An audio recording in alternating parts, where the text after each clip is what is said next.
अध्याय 301 एकमात्र चीज़ जो मैं तुम्हें नहीं दे सकता। उसे यकीन नहीं होता कि यह सच है अगर उसने इसे अपनी आंखों से नहीं देखा होता। हालांकि अब जब उसने इसे अपनी आंखों से देखा था तो सब कुछ असली था। आर्यन सिंघानिया और कियारा खुराना सच में एक साथ थे। उसकी छोटी सी उम्मीद और किस्मत सबसे मज़ेदार मजाक बन गई थी। उसने कियारा खुराना के सामने घमंडी होने का नाटक किया था, लेकिन ये बहुत दुखद था। उसके आंसू और भी ज्यादा तेज हो गए। नैना शर्मा ने अपनी आंखें ढक लीं और सिर नीचे कर लिया, लेकिन फिर भी उसकी आवाज़ भर्रा गई। ऊपर आर्यन सिंघानिया सिर्फ आधे सेकंड के लिए हैरान रह गया, फिर उसने कुछ कहा। उसने तुरंत कियारा खुराना की कलाई पकड़ी और उसका हाथ खींच लिया। अगर कोई और समय होता तो कियारा खुराना बस उसे छोड़ सकती थी, लेकिन आज उसे नहीं पता था कि उसे नैना शर्मा ने उकसाया था या वह सिर्फ एक जुआ खेलना चाहती थी। उसके हाथों ने आर्यन सिंघानिया को और भी कसकर पकड़ लिया और छोड़ने से मना कर दिया। आर्यन सिंघानिया ने भौहें चढ़ाकर धीमी आवाज में कहा, वेदिका, मेरा हाथ छोड़ दो। कियारा खुराना ने अपने दिल का डर दबाया और जिद करके उसे गले लगा लिया। उसकी आवाज़ धीमी, नर्म और थोड़ी दयनीय थी। आर्यन, मैं बहुत दुखी हूँ। क्या तुम मुझे ऐसे ही गले लगाने दोगे? आर्यन सिंघानिया ने अपने होंठ भींच लिए और कुछ नहीं कहा। उसने अपने हाथों की ताकत बढ़ाई और बिना किसी हिचकिचाहट के कियारा खुराना का हाथ खींच लिया। उसने पलटकर देखा कि कियारा खुराना की ड्रेस खाली थी, जिससे बर्फ जैसी सफ़ेद स्किन का एक बड़ा हिस्सा दिख रहा था। उसके शरीर से हल्की खुशबू भी आ रही थी। आर्यन सिंघानिया ने बिना किसी भाव के अपनी आंखें फेर लीं और उसकी आवाज़ ठंडी हो गई। बाहर ठंड है, अंदर जाओ और अपने कपड़े पहनो। कियारा खुराना हमेशा से अपने लुक्स और फिगर को लेकर बहुत कॉन्फिडेंट रही हैं। उन्होंने एंटरटेनमेंट इंडस्ट्री में कदम रखा था और अपने अच्छे लुक्स की वजह से इतनी जल्दी फेमस हो गईं। हालांकि उन्हें उम्मीद नहीं थी कि आर्यन सिंघानिया उनके सामने इतने शांत और शांत रहेंगे। कियारा खुराना थोड़ी शर्मिंदा थीं, लेकिन वह और भी ज़्यादा तैयार नहीं थीं। उन्हें यकीन नहीं था कि उनके जैसी कमज़ोर और बेचारी औरत उनके सामने खड़ी हो पाएगी। वह भी एक मर्द थे और वह सच में लालच को रोक सकते थे। कियारा खुराना ने अपनी बड़ी बड़ी आंखें झपकाईं और उसका नाजुक शरीर थोड़ा कांप उठा। उसने आर्यन सिंघानिया को बेचारगी और दुख भरी नज़रों से देखा। उसकी आवाज़ में चोट और दुख था। आर्यन, तुम्हें लगता है कि मैं गंदी हूँ, है ना? तुम मुझसे नफरत करते हो, है ना? इसीलिए तुम मुझे तुम्हें छूने नहीं देते ईशा। कियारा खुराना के दुखी चेहरे ने आर्यन सिंघानिया का दिल थोड़ा नरम कर दिया। हालांकि ये सिर्फ कियारा के प्रति उसके गिल्ट की वजह से था और इसमें कोई और इमोशन नहीं था। वेदिका, ऐसा मत करो। मैंने कभी इस तरह से नहीं सोचा। अपने विचारों को बेकाबू मत होने दो। आर्यन, मैं अपने विचारों को बेकाबू नहीं होने देना चाहता, लेकिन मैं खुद को कंट्रोल नहीं कर पा रहा हूँ। हर बार जब मैं अपनी आंखें बंद करूंगा तो मैं उस भयानक चीज़ के बारे में सोचूंगा। अगर मैं ऐसा दिखूंगा तो भविष्य में कोई मुझे नहीं चाहेगा। कोई मुझे नहीं चाहेगा। कियारा खुराना बोलते बोलते अचानक इमोशनल हो गईं और उनकी बड़ी बड़ी आंखों में आंसू आ गए। वह एक कदम आगे बढ़ीं और आर्यन सिंघानिया को ऐसे देखा जैसे उम्मीद की आखिरी किरण पकड़ी हो। उन्होंने बेचैनी से कहा, आर्यन, तुमने कहा था कि तुम जिम्मेदारी लोगे। तुम इस मामले की जिम्मेदारी लोगे। मुझे कोई नहीं चाहता। क्या तुम मुझे वापस ले जा सकते हो? योजक चिन्ह। नैना शर्मा अपना चेहरा ढककर रो रही थी। उसकी सिसकने की आवाज़ धीमी और टूटी हुई थी। आगे बैठे ड्राइवर अंकल को इस तरह की चीज़ों की आदत थी। अक्सर ऐसी औरतें होती थीं जो अपने पति की कार का पीछा करते हुए छोटी सी तीसरी मंजिल तक जाती थीं, सब कुछ देखती थीं और बहुत दुख से रोती थीं। ड्राइवर ने आह भरते हुए सलाह दी, युवा मिस, ज़्यादा दुखी मत होइए। यहाँ रोने के बजाय आप ऊपर जाकर उस बेरहम आदमी को पीट सकती हैं। अध्याय 302 एकमात्र चीज़ जो मैं तुम्हें नहीं दे सकता 8।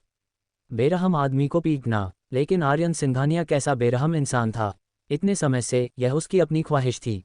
उसने कभी उससे प्यार नहीं किया था, तो वह उसे कैसे निराश कर सकता था? वह उसे कैसे पीट सकती थी? अगर वह ऊपर जाकर उसे और कियारा खुराना को इतना प्यार करते हुए देख लेती, अगर वह उसे पीट नहीं पाती तो वह फिर से एक बड़ा मजाक बन जाती। नैना शर्मा जितना ज़्यादा इस बारे में सोचती, वह उतनी ही दुखी होती जाती। वह और भी जोर से रोने लगती। ड्राइवर खुद को बेबस महसूस कर रहा था, लेकिन वह समझ भी सकता था। ज़्यादातर औरतें ऐसी सिचुएशन में अपना गुस्सा दबा लेती हैं। वे अच्छे बर्ताव का दिखावा नहीं छोड़ना चाहती थीं। हर किसी में इस कड़वी सच्चाई का सामना करने की हिम्मत नहीं होती। क्योंकि ऐसा था तो जो आंखों ने नहीं देखा वह साफ था।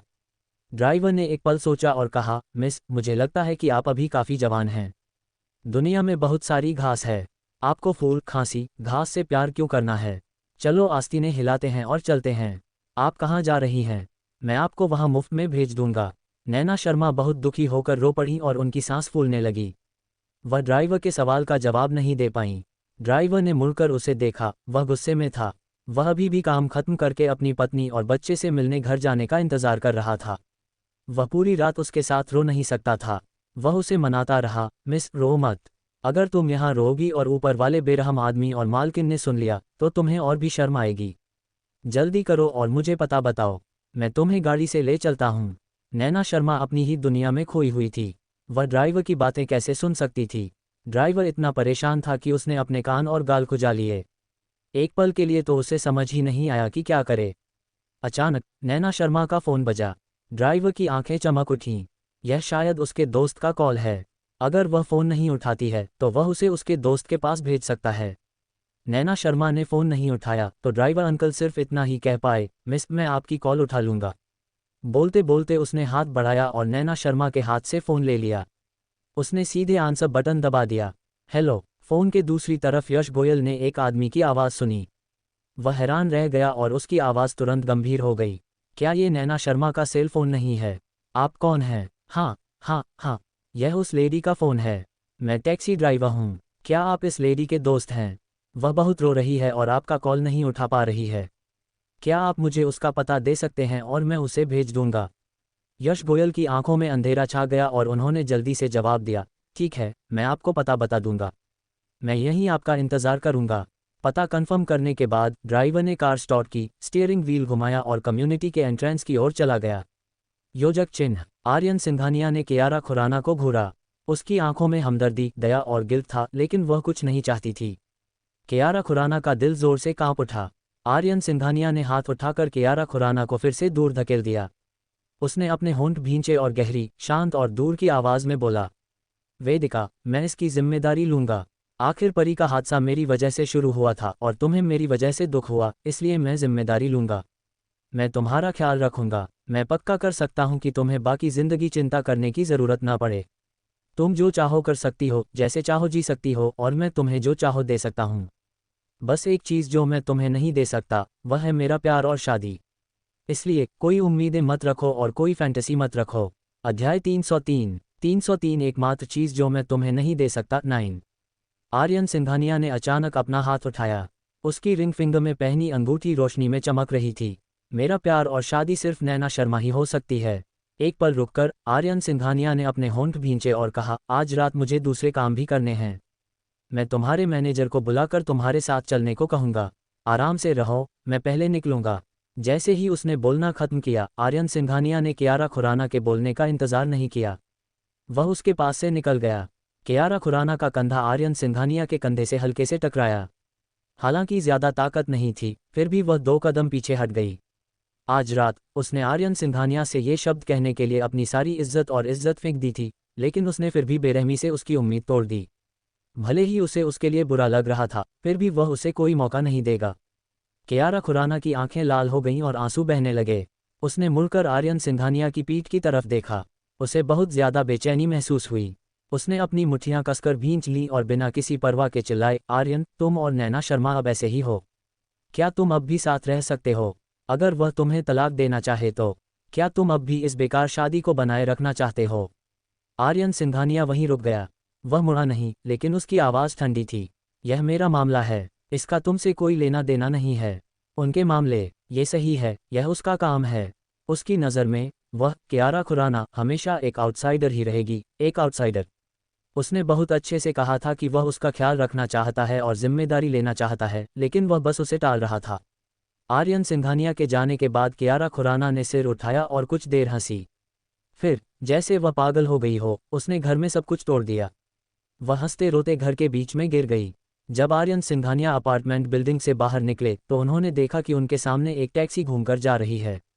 उन्होंने अनजाने में उस पर नज़र डाली और धुंधला सा देखा कि पीछे की सीट पर एक लाल रंग का आदमी बैठा है।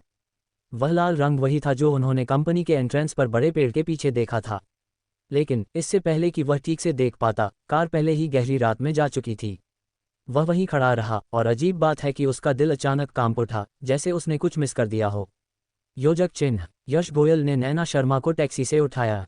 वह इतना रोई कि उसका पूरा शरीर कमज़ोर हो गया और वह ठीक से खड़ी भी नहीं हो पा रही थी। यश गोयल ने तुरंत उसे सहारा देने के लिए हाथ बढ़ाया। ड्राइवर अंकल ने नैना शर्मा का बैग और मोबाइल फ़ोन यश गोयल को दिया। उसने अपना एक हाथ खाली करके उसे पकड़ा, ड्राइवर अंकल को धन्यवाद दिया और पूछा कि किराया कितना है। ड्राइवर ने हाथ हिलाया, कोई बात नहीं, कोई बात नहीं। तुम्हें अपनी दोस्त को दिलासा देना चाहिए। उस लड़की को आज रात बहुत बड़ा झटका लगा है। तुम्हें उसे इस बारे में सोचने के लिए मनाने की कोशिश करनी चाहिए। यश गोयल हैरान रह गए। आपका क्या मतलब है? तुम्हारी दोस्त ने अपने पति को दूसरी औरत के साथ देख लिया, इसलिए वह इतनी दुखी है। क्या क्या ऐसा है? यश गोयल का चेहरा एक पल के लिए रुक गया, लेकिन एक पल में गायब हो गया। उन्होंने मुस्कुराते हुए ड्राइवर को फिर से धन्यवाद दिया। फिर उन्होंने नैना शर्मा को अपनी कार तक पहुंचाने में मदद की। नैना शर्मा तब तक रोती रहीं जब तक उनका पूरा शरीर लगभग डिहाइड्रेटेड नहीं हो गया। उनके आंसू लगभग निकल ही नहीं रहे थे, लेकिन उनकी आंखें पूरी तरह खुली हुई थीं और उनका चेहरा फीका और बेजान लग रहा था, जिससे लोगों को और भी अजीब लग रहा था। यश गोयल ने एक टिश्यू लिया और नैना शर्मा के चेहरे पर आंसुओं को पोंछने में मदद की। फिर उन्होंने पानी की एक बोतल खोली और उसे दी। नैना, थोड़ा पानी पी लो, तुम्हारा गला बैठ गया है। नैना शर्मा ने आंखें घुमाकर यश गोयल को हैरानी से देखा। थोड़ी देर बाद उसने धीरे से अपना मुंह खोला और एक एक शब्द थूकते हुए कहा, मुझे पानी नहीं पीना है, मुझे वाइन पीनी है। अध्याय 304 एकमात्र चीज़ जो मैं तुम्हें नहीं दे सकता 10। यश गोयल ने बिना किसी हिचकिचाहट के उसे मना कर दिया। नैना, जब तुम ऐसी हो तो अभी भी शराब क्यों पी रही हो? मैं तुम्हें आराम करने के लिए घर ले चलता हूँ। अच्छी नींद लो और तुम सब कुछ भूल जाओगी। जब तुम कल उठोई तो एक नया दिन होगा। मुझे बस पीना है। नैना शर्मा ने यश गोयल की तरफ देखा और जिद करते हुए कहा, या तो तुम मेरे साथ पियो या मैं खुद पी लूँ। उद्धरण चिन्ह अल्पविराम प्रश्नवाचक चिन्ह उद्धरण चिन्ह। यश गोयल ने कुछ नहीं कहा, इसलिए नैना शर्मा ने उन्हें फोर्स नहीं किया। तो मैं खुद पी लूँगा। इतना कहने के बाद वह दरवाज़ा खोलकर कार से बाहर निकलने ही वाली थी। ये देखकर यश गोयल ने जल्दी से उसे पकड़ने के लिए हाथ बढ़ाया और बेबसी से कहा, ठीक है, मैं तुम्हारे साथ चलूँगा, ठीक है। उन्होंने नैना शर्मा को आगे वाली पैसेंजर सीट पर खींच लिया और उनके हाथ में पानी रख दिया। पहले पानी पी लो, फिर हम वाइन खरीदने चलेंगे, ठीक है। नैना शर्मा ने पानी की बोतल ली, हाथ भींचा और धीरे धीरे एक घूंट पानी पिया। पानी निगलने के बाद उसने धीमी आवाज़ में धन्यवाद कहा। यश गोयल गाड़ी चला रहे थे। जब वह एक 24 घंटे खुले रहने वाले कन्वीनियंस स्टोर के पास से गुजरे तो वह कार से उतरे और अंदर चले गए। वह शुरू में सिर्फ 2 या 3 बोतलें खरीदना चाहते थे। आखिर में नैना शर्मा ने सीधे एक पैकेट लिया और लेकर चली गईं। फिर इससे पहले कि वह कुछ समझ पाते, उन्होंने पैसे दे दिए, दरवाज़ा खोला और कार में वापस आ गईं। यश गोयल उसके पास पहुंचने से पहले अपना सिर हिलाए बिना नहीं रह सके। कार मुंबई शहर के समुद्र किनारे चली गई। यहाँ रात में खास तौर पर शांति थी और ज़्यादा लोग भी नहीं थे। कार समुद्र की तरफ थी और ठंडी हवा धीरे धीरे चल रही थी। ये बहुत आरामदायक था। जैसे ही कार रुकी, नैना शर्मा बियर लेकर बाहर कूदीं और समुद्र किनारे की तरफ चल दीं। यश गोयल भी कार से बाहर निकले और उनके पीछे पीछे चले गए। वे दोनों बीच पर बैठ गए। नैना शर्मा ने अपनी हाई हील्स उतारी और सीधे पैर क्रॉस करके बैठ गईं। फिर उसने बियर की एक बोतल निकाली और आसानी और जान पहचान के साथ हुक खींचा। बियर के कुछ बुलबुले बाहर निकले और उसकी उंगलियों में फंस गए। उसने आराम से उसे चाटा, अपना सिर ऊपर उठाया और सीधे एक बड़ा घूंट पी लिया। यश गोयल ने नैना शर्मा का ये रूप पहले कभी नहीं देखा था। वह अवाक रह गए। नैना, मैं तुम्हें चिढ़ा रहा हूँ। क्या तुम भविष्य में भी ऐसे ही पियोगी? वह हमेशा उसके सामने एक महिला की तरह पेश आती थी, लेकिन उसे उम्मीद नहीं थी कि वह इतना उदार होगा। हाँ, मैं हमेशा से ऐसी ही रही हूँ। निराश है ना? वो वैसी देवी नहीं है जैसा तुम सोचती हो। बस बात यह है कि पहले दादाजी हमेशा मुझे लेक्चर देते थे, कहते थे कि मैं लड़की जैसी नहीं दिखती, मुझ में इज्जत नहीं है। अगर मैं ऐसी दिखूंगी तो हमारे शकल के मर्द मुझे पसंद नहीं करेंगे, इसलिए मैं सिर्फ दिखावा ही कर सकती हूँ। देवी बनने का दिखावा कर सकती हूँ, लेडी बनने का दिखावा कर सकती हूँ, लेकिन तो क्या? मेरे सामने उन मर्दों ने कहा कि मैं सुंदर हूँ, मेरा नेचर अच्छा है और वे मेरी तारीफ करते हैं। आखिर में उन सब ने मेरी पीठ पीछे मुझे दिखावा करने और मुझे चीप कहने के लिए बुरा भला कहा। अगर दादाजी लगातार याद नहीं दिलाते तो मैं उन सब के मुंह पर वाइन उड़ेल देती। यश गोयल ने जब ये सुना तो वे हंसे बिना नहीं रह सके। आपको ऊपर जाकर उन पर पानी छिड़कना चाहिए था। मैं भविष्य में ऐसा अवश्य करूंगा। अब वह पहले से ही नैना शर्मा थी, शर्मा परिवार की नैना शर्मा नहीं। वह जो चाहे कर सकती थी और अब खुद को दुखी नहीं कर सकती थी। हाँ, चिंता मत करो, समय आने पर मैं तुम्हारी मदद ज़रूर करूंगा। नैना शर्मा ने अपने होंठ मोड़े और मुस्कुराईं। उन्होंने बियर की एक और बोतल ली, उसे खोला और यश गोयल को दे दी। फिर उन्होंने अपनी बियर उठाए और उनसे कहा, चीयर्स। यश गोयल ने इसे लिया लेकिन पिया नहीं। मुझे अभी भी गाड़ी चलानी है। नैना, तुम भी कुछ ले सकती हो। नैना शर्मा को कोई फर्क नहीं पड़ा और वह पीती रही। लेकिन पता है क्या, मुझे कोई फर्क नहीं पड़ता कि दूसरे लोग मुझे कैसे डांटते या बुराई करते हैं। मैं मोटी चमड़ी का हूँ, लेकिन मैं आर्यन सिंघानिया की एक भी बात बर्दाश्त नहीं कर सकता। अध्याय 305 मुझे उसे एक स्टेटस देने की ज़रूरत है 1। नैना शर्मा को लगा कि वह दुख से पहले ही सुन्न हो गई है, लेकिन जब उसने ये कहा तो उसकी नाक अभी भी खट्टी थी और अनजाने में उसका गला रुंध गया। वह हर बार मुझे दुख पहुंचाने वाली बातें कहता था। वह कहता था कि मैं हर बार एक्टिंग कर रही थी। वह कहता था कि मेरे गलत इरादे हैं, कि मैं घटिया और खतरनाक हूं और कि मैं बुरी हूं। बताओ, अगर वह मुझे पसंद नहीं करता तो मैं अब भी उसकी परवाह क्यों करूं?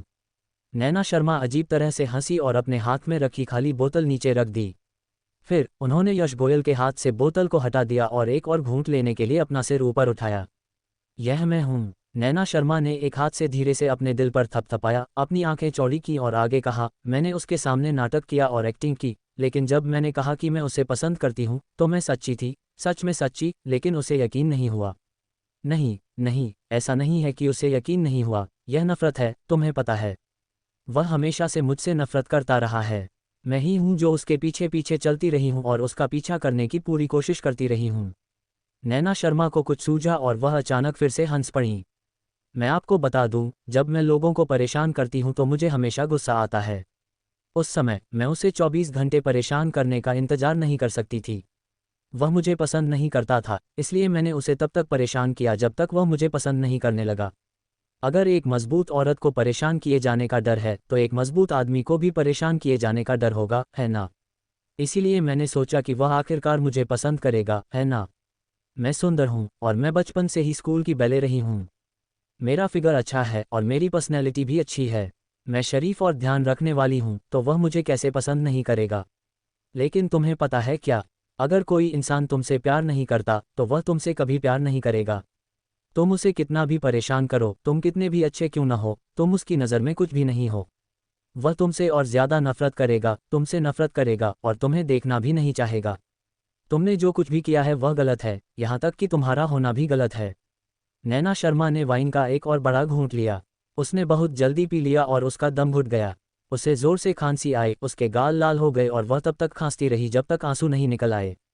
यश गोयल ने उसकी पीठ थपथपाए और चिंतित होकर कहा, नैना तुम ठीक हो? मैं ठीक हूँ, मैं ठीक हूँ, मैं ठीक हूँ। नैना शर्मा के होश में आने के बाद उसने जल्दी से अपना सिर हिलाया, उसका हाथ दूर किया और पीना जारी रखा। इस बार यश गोयल ने उसे रोका।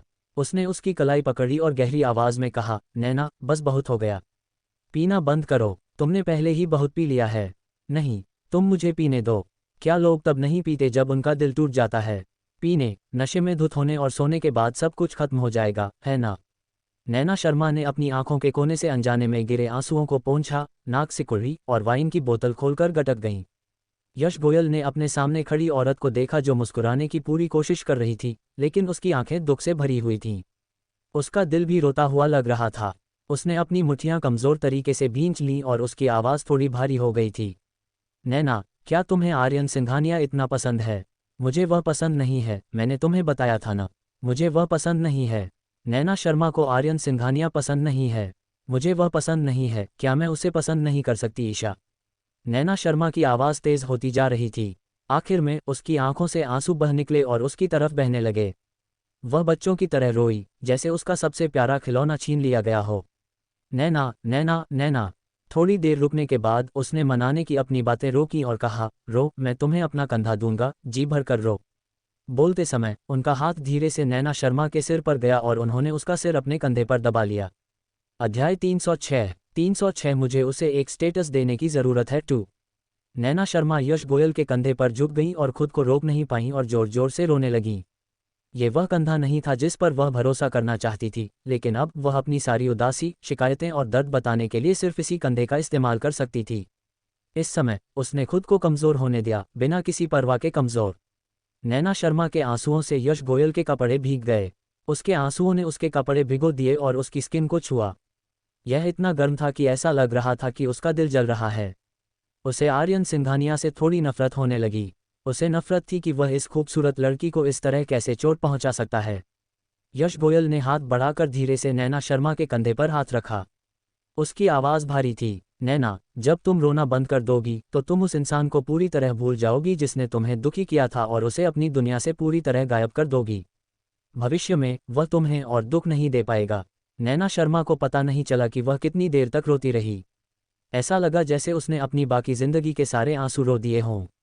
अचानक उसने अपना शरीर सीधा किया, नंगे पैर रेत पर कदम रखा और समुद्र तक दौड़ गई। यश गोयल एक पल के लिए हैरान रह गए। वह खुद को रोक नहीं पाए और पूछा, नैना, तुम क्या कर रही हो? नैना शर्मा समुद्र की तरफ दौड़ी और भारी आवाज में विशाल समुद्र पर चिल्लाई, आर्यन सिंघानिया, तुम कमीने, मैं अब तुमसे प्यार नहीं करना चाहती। आज से मेरी नज़रों से दूर हो जाओ। आर्यन सिंघानिया, अगर मुझे अपनी जिंदगी फिर से शुरू करनी होती तो मैं तुम्हें जानना ही नहीं चाहता। आर्यन सिंघानिया, अलविदा, अलविदा, मेरी जवानी, मेरा प्यार। नैना शर्मा बहुत देर तक जोर जोर से चिल्लाती रही। उसकी आवाज़ पूरी तरह बैठ गई थी और उसमें बिल्कुल भी ताकत नहीं बची थी। वह गिर पड़ी और बैठ गई, हैरान होकर समुद्र को घूर रही थी और बेवकूफ़ी से हंस रही थी। समुद्र का पानी ऊपर नीचे होता रहा और पानी बढ़ता गया। ये बहुत ठंडा था, लेकिन इसने उसे पूरी तरह से होश में भी ला दिया। उसके अच्छे और बुरे, खुशी और दुख के सपने सब जाग गए थे। काफ़ी देर बाद यश गोयल पीछे से आया और उसके पास खड़ा हो गया। उसने नीचे देखा और पूछा, क्या अब तुम होश में हो? जब तुम उठोगी तो मैं तुम्हें घर भेज दूंगा। नैना शर्मा ने अब कोई आपत्ति नहीं जताई और धीरे से सिर हिला दिया। यश गोयल ने अपना हाथ उसकी तरफ बढ़ाया। नैना शर्मा मुस्कुराईं। वह खुद उठना चाहती थीं, लेकिन उनमें सच में बिल्कुल ताकत नहीं बची थी। उन्होंने अपना हाथ यश गोयल के हाथ पर रखा और उनकी ताकत से उठ गईं। Thank you. वे दोनों वापस चले गए और कार में बैठ गए। यश गोयल ने ध्यान से नैना शर्मा की सीट बेल्ट बांधी, फिर कार स्टॉप की ओर निकल गए। उनमें से किसी ने भी ध्यान नहीं दिया कि एक अंधेरे कोने में रोशनी के धब्बे थे जो लगातार चमक रहे थे और आज रात जो कुछ भी हुआ उसे रिकॉर्ड कर रहे थे। योजक चिन्ह। नैना शर्मा होटल लौटी और सिर ढककर सो गईं। पूरा दिन और रात सोने के बाद वह बिस्तर से उठी, पर्दे खोले और खिड़की के बाहर की धूप अंदर आ गई। उन्होंने अपना चेहरा ऊपर उठाया और सुबह के सूरज का स्वागत किया। जिंदगी बहुत लंबी थी और दिन हमेशा आगे बढ़ते जा रहे थे। वह पहले ही कई दिनों से उदास थी। अब समय आ गया था कि वह अपना मूड ठीक करे, खुद को संभाले और वह करे जो उसे करना चाहिए। प्यार के बिना उसे अपनी जिंदगी में कई और काम करने थे, जैसे कि उसका साथ। हालांकि उसके दादाजी से उसकी अनबन हो गई थी, लेकिन वह सिर्फ इसलिए शर्मा परिवार को नहीं रखना चाहती थी क्योंकि उसने दादाजी की बात मान ली थी। उसने उस समय अपने माता पिता से भी वादा किया था और शर्मा परिवार उसके घर जैसा था। भले ही उम्मीद कम थी, फिर भी उसे कड़ी मेहनत करनी थी। चाहे वह जीते या हारे, वह आखिरी सेकंड तक लड़ेगी। नैना शर्मा ने हल्का मेकअप किया, मैच्योर ब्लैक सूट पहना और कंपनी चली गईं। अध्याय 307 मुझे उसे एक स्टेटस देने की ज़रूरत है 3। हालांकि कुछ ही दिन बीते थे, कंपनी पहले से ही उदास हालत में थी। सभी कर्मचारी बेसुध थे, जैसे वे हारने का इंतजार कर रहे हों। नैना शर्मा ने देखा और उनका दिल दुखने लगा। अनजाने में उसके हाथ उसकी बगल में मुट्ठी बन गए। उसने अपने निचले होंठ को जोर से काटा और अपनी पीठ सीधी कर ली। अगर वह हार भी जाती तो भी हारती नहीं। वह आखिर तक हार नहीं मानती। नैना शर्मा अपने ऑफिस वापस आई और छोटी मीरा को अंदर बुलाया। छोटी मीरा ने उन्हें कंपनी के इन दिनों के हालात के बारे में बताया। नैना शर्मा ने एक एक करके सिर हिलाया। वह एक पल के लिए हिचकिचाई, लेकिन फिर भी मुंह खोला। हाँ दादाजी, क्या आप इन दिनों कंपनी आए थे? छोटी मीरा ने सिर हिलाया। हाँ, चेयरमैन ने शेयर होल्डर्स की मीटिंग बुलाई है। कुछ पुराने शेयर होल्डर्स अभी भी चेयरमैन को मुंह दिखाते हैं। वे चेयरमैन को अपने शेयर बेचने को तैयार हैं। बस अभी उनके पास काफ़ी फंड नहीं है, इसलिए चेयरमैन कोई रास्ता सोच रहे हैं। कितने शेयर होल्डर हमें सपोर्ट कर रहे हैं? मैंने कुछ कैलकुलेशन किए हैं। अगर हम शेयर होल्डर्स को सपोर्ट करने वाले सभी शेयर खरीद लें, साथ ही आपके और चेयरमैन के पास जो शेयर हैं उन्हें भी खरीद लें, तो हमारे पास आधे से ज़्यादा शेयर पाने का चांस है। अगर वे जीत भी जाते तो शायद जीत नहीं पाते। उन्हें सिंघानिया ग्रुप के शेयरों से आगे निकलना था। नैना शर्मा ने फिर पूछा, क्या आपको पता चला कि सिंघानिया ग्रुप के पास अब कितने शेयर हैं? लगभग 30-50%। ओह, नैना शर्मा को इस नतीजे की उम्मीद नहीं थी क्योंकि उन्होंने पहले ही हिसाब लगा लिया था कि उनके और दादाजी के शेयर मिलाकर उनकी तरफ के सभी शेयर होल्डर्स का टोटल लगभग 60% था। बाकी इंडिविजुअल इन्वेस्टर्स थे। सिंघानिया ग्रुप की मोबिलिटी को देखते हुए उन्हें ये सब बहुत पहले ही खरीद लेना चाहिए था। अब ये सिर्फ 30% क्यों है? क्या अभी भी मार्केट में 10% शेयर ऐसे हैं जिन्हें आपने इकट्ठा नहीं किया है? छोटी मीरा ने सिर हिलाया। नहीं, मेरी जांच के अनुसार एक रहस्यमयी आदमी ने बहुत सारा पैसा खर्च किया और उनसे सिंघानिया कॉर्पोरेशन के 10% शेयर छीन लिए। उस रहस्यमयी आदमी के पास वे शेयर हैं। एक रहस्यमय व्यक्ति। हाँ, सही है, कोई नहीं जानता कि वह कौन है। वह अचानक कहीं से आ गया और सिंघानिया कॉर्पोरेशन के खिलाफ जाने की हिम्मत की। मुझे हैरानी है कि वह कौन है। क्या ऐसा है? नैना शर्मा ने हैरानी से अपनी आंखें खोली और इस रहस्यमयी व्यक्ति के बारे में जानने की इच्छा हुई। वह छोटी मीरा की तरह ये जानने को उत्सुक नहीं थी कि उसने सिंघानिया परिवार की कॉर्पोरेशन के खिलाफ जाने की हिम्मत कैसे की, बल्कि वह ये जानने को उत्सुक थी कि उसने शर्मा परिवार की कॉर्पोरेशन को खरीदने के लिए इतना पैसा कैसे खर्च किया, जो उस समय बहुत मुश्किल में थी और हर कोई अपने शेयर बेचने को बेताब था। वह क्या सोच रहा था? आपके पास पैसा है लेकिन खर्च करने की जगह नहीं है। हालांकि नैना शर्मा के पास कोई सॉल्यूशन नहीं था, लेकिन शेयर्स का उस रहस्यमयी व्यक्ति के हाथ में होना सिंघानिया ग्रुप के हाथ में जाने से बेहतर था। अगर वह और सिंघानिया ग्रुप बराबर होते तो ये 10% शेयर्स उसका रिवर्सल पॉइंट हो सकते थे। इसलिए उसने छोटी मीरा से कहा, जाओ और पता करो कि यह रहस्यमयी व्यक्ति कौन है। ठीक है, मैं समझ गया।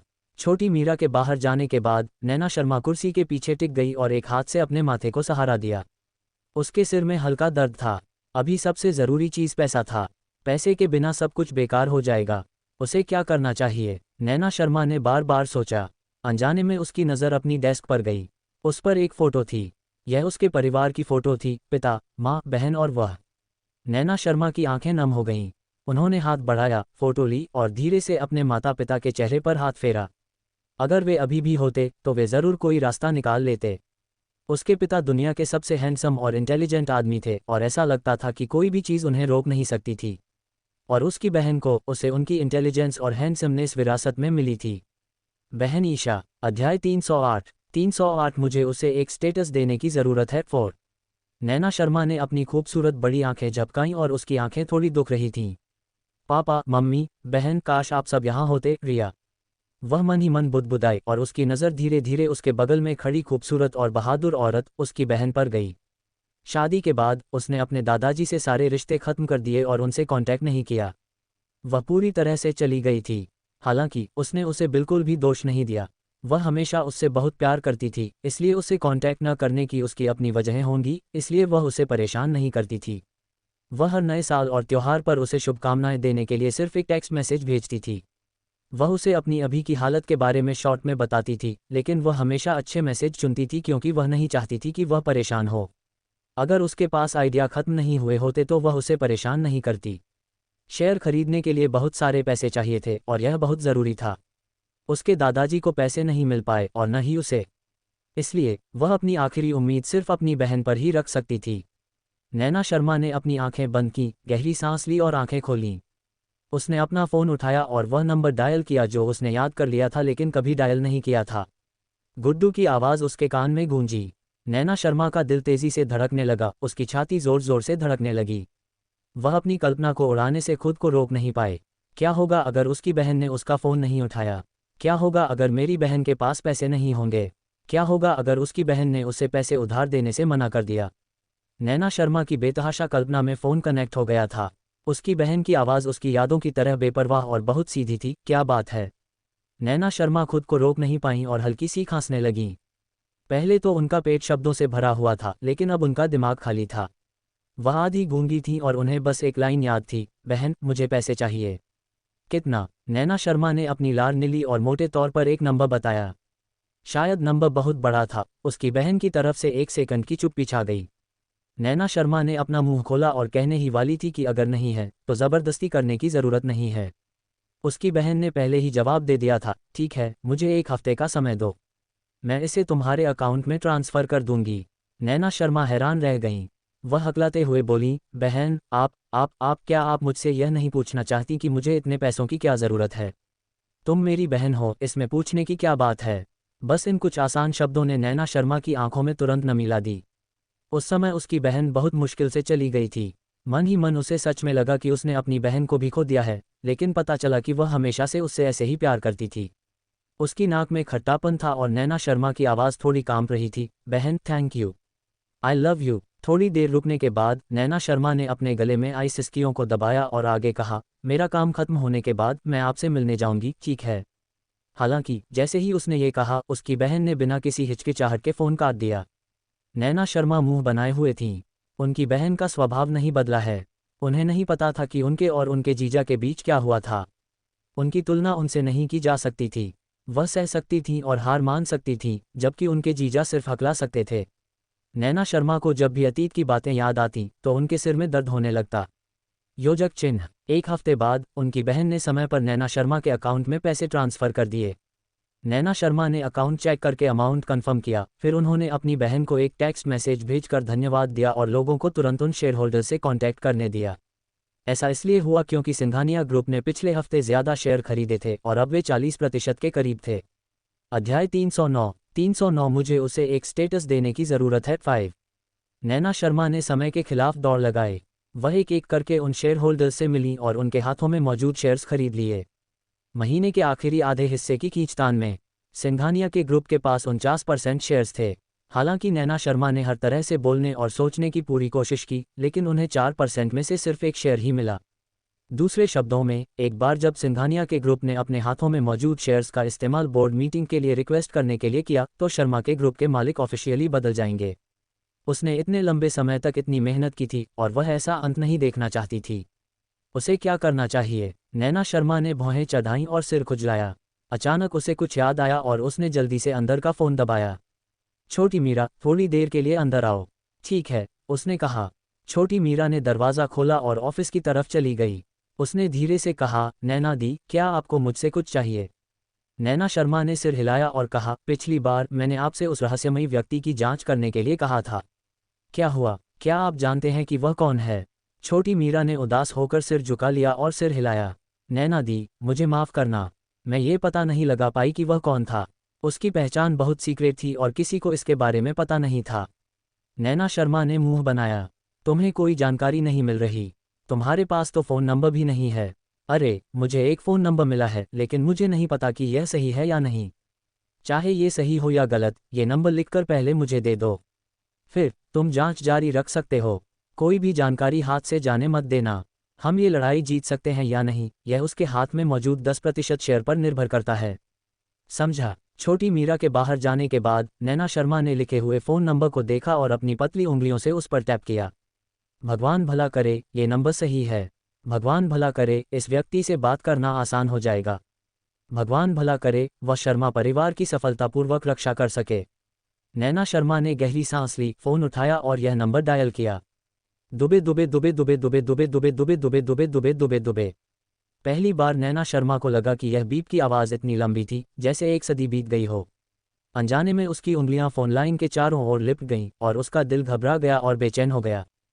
फ़ोन कुछ देर तक बजता रहा। नैना शर्मा जैसे ही निराश होने वाली थी, फ़ोन आखिरकार कनेक्ट हो गया। नैना शर्मा की आत्मा अचानक हिल गई। उसने अपनी आवाज़ साफ की और कहा, नमस्ते, मैं शर्मा एंटरप्राइज से नैना शर्मा हूँ।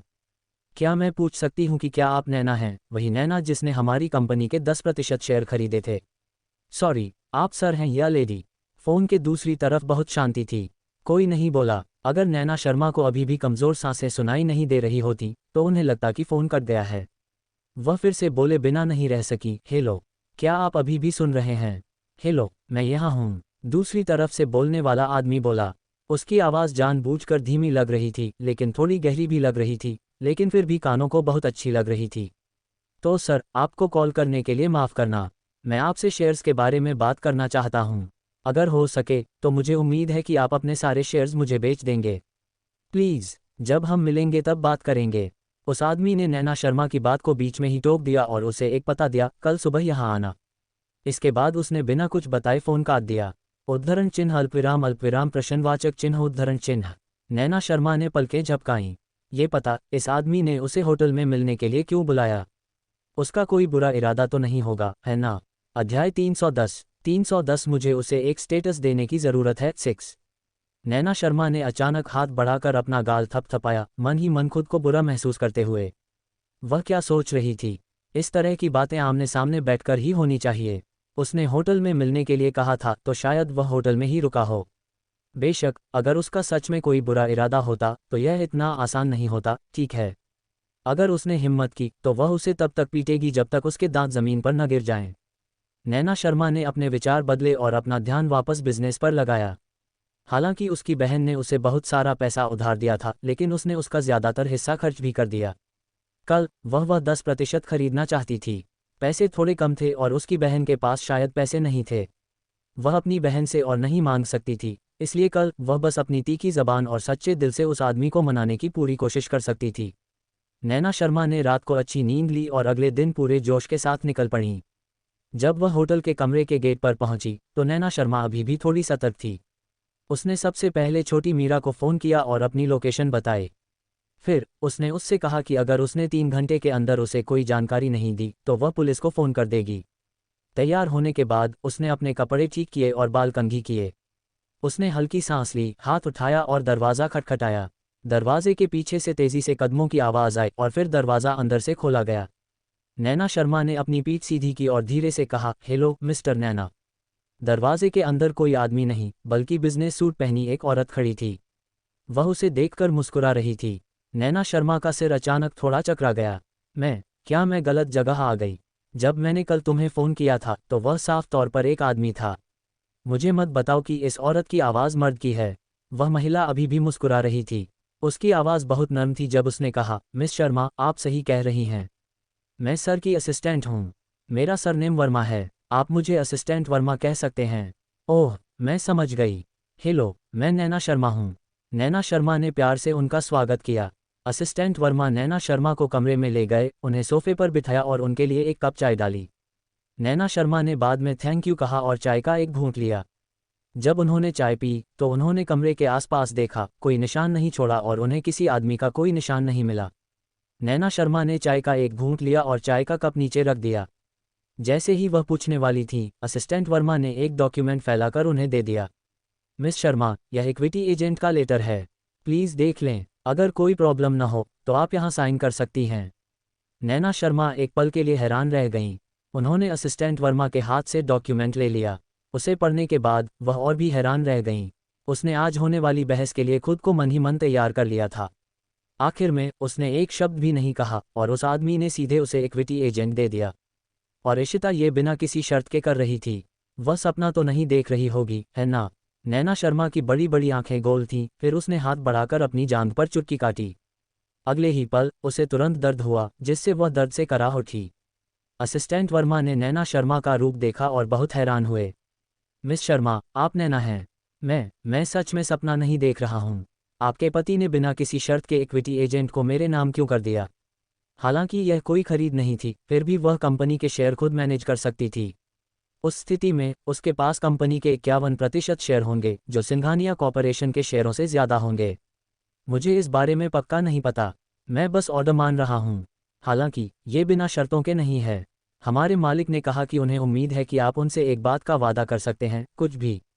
अध्याय 311 311 मुझे उसे एक स्टेटस देने की ज़रूरत है 7। वह सब जानती थी। दुनिया में कोई भी चीज़ मुफ्त में नहीं मिलती। नैना शर्मा की आंखें चौकन्नी हो गईं। क्या ऐसा हो सकता है कि वह आदमी सच में कोई साजिश रच रहा हो? असिस्टेंट वर्मा ने नैना शर्मा का चेहरा देखा और समझ गए कि उन्हें गलतफहमी हुई है।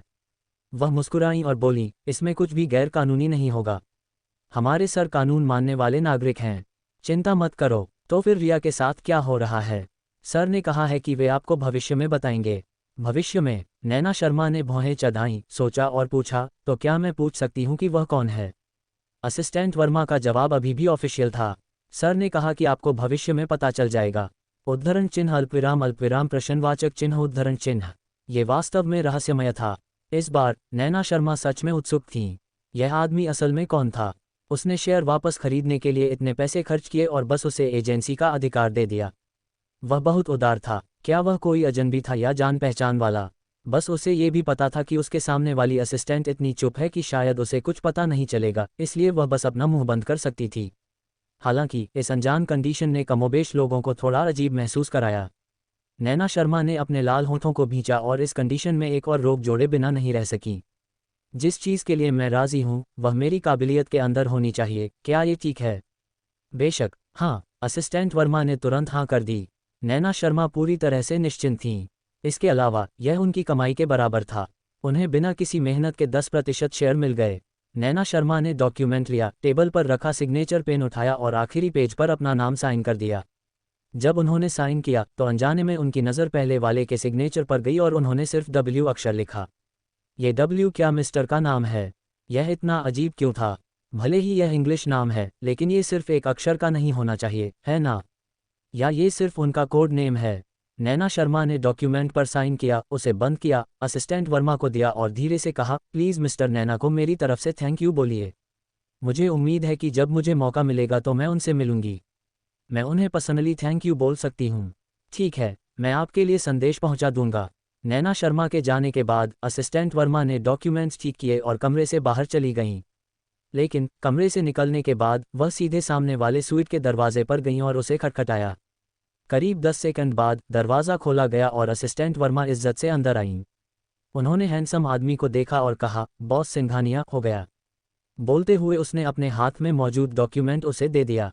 आर्यन सिंघानिया ने डॉक्यूमेंट लिया, उसे खोला और नैना शर्मा के सिग्नेचर देखे। वह बहुत नाजुक और चालाकी से था। उसने उसे देखा और उसके होंठों के कोने अनजाने में एक बहुत ही हल्के आंख में मुड़ गए, उसकी उंगलियां धीरे से उसे छू रही थीं। हालांकि असिस्टेंट वर्मा आर्यन सिंघानिया के साथ असिस्टेंट विक्रम जितने लंबे समय से नहीं थी, फिर भी कुछ साल हो गए थे। ये पहली बार था जब उन्होंने बिग बॉस को इतने प्यार से देखा था।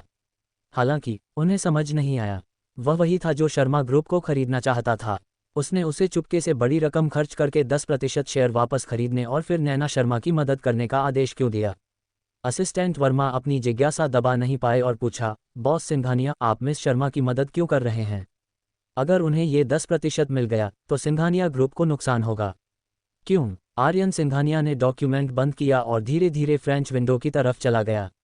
उसने अपनी गहरी आंखें नीची की और नीचे देखा। वह धुंधला धुंधला देख सकता था कि सुंदर और दुबली पतली लड़की खुशी खुशी होटल से बाहर जा रही है। अध्याय 312 मुझे उसे एक स्टेटस देना है 8। आर्यन सिंघानिया उसे लगातार देखता रहा जब वह अपनी कार की तरफ बढ़ी, उसमें बैठी, गाड़ी चलाकर चली गई और देखा कि उसकी कार धीरे धीरे उसकी नज़रों से ओझल हो गई। तभी उसने धीमी आवाज़ में कहा, नैना की वजह से मैंने कभी उससे बदला लेने के बारे में नहीं सोचा। वह बस बहुत गुस्से में था। ऐसा क्यों था कि वह कुछ भी करे, उसे उसकी बिल्कुल परवाह नहीं थी। वह कुछ भी करे, उसे सिर्फ फ़ायदा ही दिखता था। अगर उनके रिश्ते में अब फ़ायदे नहीं होते तो क्या वह सच में उसे देख पाती? हालांकि वह अब भी उसे खुद को देखने नहीं दे सकता था। वह यह मानने को तैयार नहीं था, लेकिन तो क्या? प्यार कभी ऐसी चीज़ नहीं थी जिसे सिर्फ इसलिए पाया जा सके क्योंकि कोई तैयार नहीं है। उस रात के बाद वह फिर कभी उसे ढूंढने नहीं आई। यहाँ तक कि जब उसका और कियारा खुराना का इतना बड़ा स्कैंडल हुआ तब भी उसे कोई फर्क नहीं पड़ा। मिलना जुलना जारी रहा। उसे पता था कि वह अकेले में खुद को बचाने के लिए हर तरह के तरीके अपना रही थी, लेकिन उसे फिर कभी उसके बारे में कोई आइडिया नहीं आया। भले ही उसे पता था कि वह उससे नहीं जीत सकती, फिर भी वह उससे भीख नहीं मांगेगी। तभी उसे समझ आया कि उनके इंटरेस्ट के रिश्ते के बिना वे एक दूसरे के करीब नहीं आ पाते। इसके बजाय नैना को फिर कभी करीब आने का मौका नहीं मिलता। चाहे वह कितना भी हताश क्यों ना हो, वह अब भी चाहता था कि नैना उनके लिए पीछे हटने का रास्ता छोड़ दे। अगर वह पीछे हट सकता है तो उसे उम्मीद थी कि वह आगे बढ़ सकती है। योजक चिन्ह। शर्मा की कंपनी की जीत उनके हाथ में थी। नैना शर्मा के दिल में गर्व की भावना थी और उनकी भौहें चमकीले और सुंदर रंगों से रंगी हुई थीं। ये पहली बार था जब उसने अपनी कोशिशों से कंपनी को बचाया और सुरक्षित रखा था। वह अब पहले जैसी नहीं थी, हमेशा भीख मांगती और दूसरों पर निर्भर रहती थी। वह खुश कैसे नहीं रह सकती थी? इस बार वह आखिरकार यह साबित कर सकी कि वह काबिल है और उसने अपने माता पिता को निराश नहीं किया है। वह दादाजी को यह भी साबित कर सकी कि अगर वह लड़की भी है तो भी वह कुछ हासिल कर सकती है और लड़कों से नहीं हार सकती। नैना शर्मा ने अपना चेहरा घुमाया और आगे वाली पैसेंजर सीट पर रखे इक्विटी एजेंट के डॉक्यूमेंट पर नज़र डाली। उसके होंठों के कोने ऊपर उठे और वह एक गाना गुनगुनाए बिना नहीं रह सकी। इस समय उसके दिल पर जो भारी पहाड़ सा दबा हुआ था वह एक पल में हट गया। उसे सच में आराम और ताजगी महसूस हुई। यहाँ तक कि हाल ही में उसे जो सिर दर्द हो रहा था उसके लक्षण भी कम हो गए। अचानक उसका फ़ोन बजा। नैना शर्मा को लगा कि छोटी मीरा हालचाल पूछने के लिए फ़ोन कर रही है, इसलिए उसने अपना ब्लूटूथ हेडसेट लगाया और सीधे फ़ोन उठाया। उसकी आवाज़ हल्की और खुश थी, हेलो छोटी ईशा। नैना शर्मा ने अभी अपनी बात खत्म भी नहीं की थी कि दूसरी तरफ से सीधे उन्हें टोक दिया, यह मैं हूँ। नैना शर्मा की मुस्कान थोड़ी जम गई। दूसरी तरफ से आवाज़ आती रही। पता नहीं क्या कहा, लेकिन नैना शर्मा की आंखें चौंधिया गई थीं। अचानक एक बिल्ली उनके सामने से कूद गई। नैना शर्मा कुछ सेकंड लेट थीं, तभी उन्होंने अचानक ब्रेक लगा दिए। खुशकिस्मती से बिल्ली तेजी से भागी और कार के पहियों से कुचली नहीं। लेकिन नैना शर्मा ने बहुत जोर से ब्रेक लगाया और इनर्शिया की वजह से उसका शरीर आगे की ओर बढ़ गया। उसका सिर फिर से स्टीयरिंग व्हील से जोर से टकराया। उसे इतना दर्द हुआ कि उसे ठंडा पसीना आ गया। नैना शर्मा स्टीयरिंग व्हील पर झुक गईं। काफ़ी देर बाद आखिरकार उन्हें चक्कर नहीं आ रहा था। वह धीरे धीरे सीधी होकर कुर्सी के पिछले हिस्से से टिक गईं। कॉल पहले ही खत्म हो चुकी थी, लेकिन जो शब्द उसने सुने थे वे अभी भी उसके कानों में गूंज रहे थे। नैना शर्मा कुर्सी के पीछे टिक गई। उसके होंठों के कोने पर हल्की मुस्कान अभी भी थी, लेकिन वह दुख से भरी हुई थी। भगवान सच में ईमानदार थे। जब वह दरवाज़ा खोलते थे तो खिड़की भी बंद कर देते थे। वह अपनी कंपनी तो बचा सकती थी, लेकिन अपने प्यार को नहीं बचा सकती थी। अध्याय 313 मुझे उसे एक स्टेटस देने की ज़रूरत है 9। अगले कुछ दिनों में नैना शर्मा कुछ फिनिशर के काम में बिजी थीं।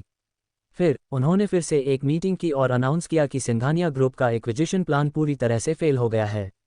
उन्होंने शर्मा फैमिली कॉर्पोरेशन को सक्सेसफुली प्रोटेक्ट किया था। कंपनी के मामले सुलझने के बाद वह शर्मा के घर लौट आईं।